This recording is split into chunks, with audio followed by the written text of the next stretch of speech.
And it's Friday, so that means it's a live bake. Yes. And doing the honours today is Paul Callahan.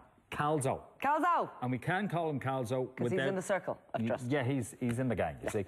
Paul, welcome back to the show. Hi guys, Hey, what are you doing for us? Today I'm going to do oat and peachy oven bake, and that's to be served with some Mexican-inspired flavours, yogurt mousse.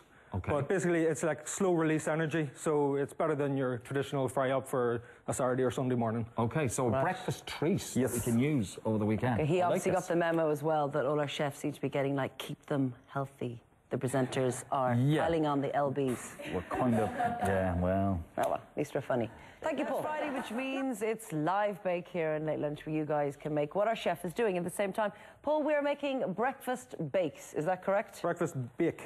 Breakfast bake. Excuse me. It's baking, right? it's going in the oven. Baking. It's a bake. Got it. So what we have here is we got some rolled oats, basically porridge oats. Yep. They go into one bowl, large mixing bowl.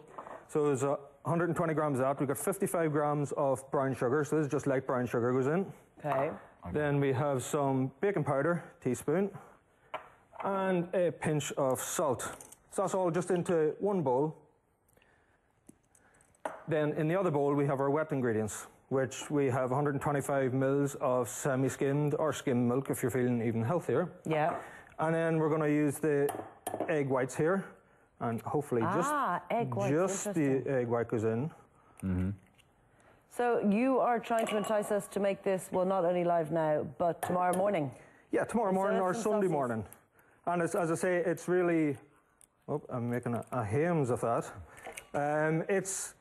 It's real slow release energy, you know, from your porridge oats, and there's cranberries, there's raisins, the whole lot go into it.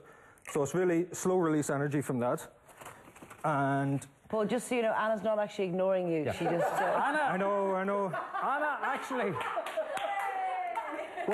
We're watching television. I thought we were going to get real food. We had words earlier. I thought she got over it. For everybody else, this is a television show. For Anna, she feels as if it's radio. I'm looking at the monitor. God, she's watching the camera. She just doesn't like Paul. Anna, I'll give you a wee wave. Hi, how are you? Thanks, love. Sorry, Paul. We give those a light whisk, and then the wet ingredients go into the dry ingredients. We'll give all that a whisk around, and what happens then is we let this sit for anywhere from 5 to 8 minutes, and what happens is the oats will soak in all the liquid and puff them up nicely, and then they'll be ready to go into the oven after that. Okay. So for the moment, we'll just let that sit, and we'll let that soak in. Okay, Paul, thank you so much. Anna, we're so sorry. This is the last place in the world you'll ever get sympathy. Time for a very quick break, everybody. Back to Late Lunch Live. If you've just joined us, our guest today is best-selling author Anna McPartlin, and it's Friday, which means it's live bake on Late Lunch Live, where you guys can bake along at home. So, Paul, what stage are we at now? Okay, so what we have here is just tinned peaches. Yeah. So we're just going to drain the juice off them. Yeah. So there's going to be a case of I need a bigger bowl, but it's okay. Yeah, I love that. And we'll just take a few of these out onto a chopping board. Okay. And if you just add about half the tin, you don't have to go mad with them. This is good now that you can take out a tin as well, that you're not doing Yeah, exactly. I mean, you can use really ripe peaches if you want, but, you know, you may as well just get the tin while you can. Exactly.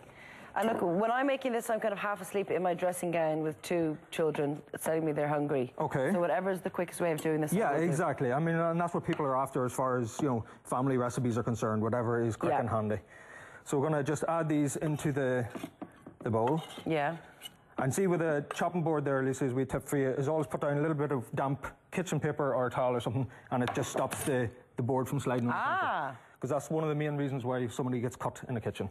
Right. So then we add in our dried cranberries into the mix, and we'll just give this another mix around, and we're still soaking the oats so they can soak away in the juices of the peaches there as well. Okay. And that's what we have for the moment. Lovely jubbly. Martin. Yes, welcome back to Late Lunch Live, where it's Live Bake Friday, and since the beginning of time, the show, Paul has been in the kitchen making a peach and oat breakfast bake. Yes. Bake. Okay. How are you getting on, Paul? You're pushing it, Martin. Wow. Whoa. What we're going to do is a little bit of oil just onto some kitchen paper, and we're just going to lightly oil up these little oven dishes that I have here. Yeah. Oh, they're so cute, aren't they? Kind of girly too, Paul. They are a bit girly, I know, A bit girly, yeah. Anyway, moving past that. So what we're going to do is we're going to then divide our mix into these little dishes and bring them up about halfway on each of the dishes, because there's a little bit of baking powder in there. This mix will slightly rise. Okay. Okay. And then we're going to top these off with a little bit of chopped walnut, and then they go into the oven, and ideally they go into the oven for about 30-35 minutes. Okay. So we'll just continue to do that. So. Okay, so you want us to stop asking you questions? Yeah, go on. Right, go on. I'm busy. Got the hint, thank you, because it was really interesting watching you played up. Yes, welcome back to Late Lunch Live. We're in the kitchen with best-selling author Anna I Can't Move Me Neck McPartland and TV presenter Laura Woods, and they're about to help our baker Paul Callahan on the last leg of our live bake. Yeah. We've got our dishes in the oven, so what we're going to do is make a Mexican-inspired yogurt mousse. Now, I'm going to get Laura to do some whisking here, and it's not going to be, you're not going to be as good as a blender, unfortunately. But just pretend it's a cement mixer and you'll be grand, okay? Thank you. So if you just pour the yogurt into the bowl for me. So why are we whisking anyway? This is okay, we're whisking because if you put it into a blender, ideally, whisk it up, it'll go really loose, and we'll add the flavours in. But then if you let it sit and put it into the fridge, it'll yogurt always naturally comes back to a tightening stage, so it'll do that. Come on, get in there. I'm trying to be polite about it. Don't be polite. Okay. And it'll start to tighten again, and it'll actually form a really light, airy mousse. Okay. So to that, Laura, just delicately, spoon's not big enough. We're just going to add about a teaspoon of cinnamon. Okay. Okay, and we're going to add. How does he know what a teaspoon is? Yeah, I don't know. Just 3 shakes. It's all make-believe over here. A teaspoon of chili powder. Oh, controversial. Yes. So this is the Mexican part of it, is it? This is the Mexican part. So it adds a lovely wee heat to it, you know. Okay. And then we're going to just sweeten it up with a dollop of honey. Okay. So Laura, you just keep whisking there I'll and get keep into a nice fluffy state. You got the job to do. Thank you. Okay. But I say it's just this. It's a different take on yogurt. This is Greek-style yogurt, so it's a different take on it. Greek-style yogurt can be quite sharp of itself, so this here just adds another wee dimension to it. And as I say, if you blitz it up and then leave it in the fridge, how's it going there? Are you waiting on this? Yeah, It'll be a while. But, can we make this, say, the night before? Oh, you could, of course, yeah, and then leave it in the fridge. And because the airs get into it, it'll make it really light and fluffy. So it'll still be quite like a mousse, will it? Yeah, exactly. So I'm going to just, if you wouldn't mind leaving that off the board for me a wee second. Okay. Okay, because our bake is coming out of the oven. Actually, while that bake is coming out. Okay, so we're just pouring this into a little fancy cup. Yeah, it is very fancy. Martin, you're all about the fanciness.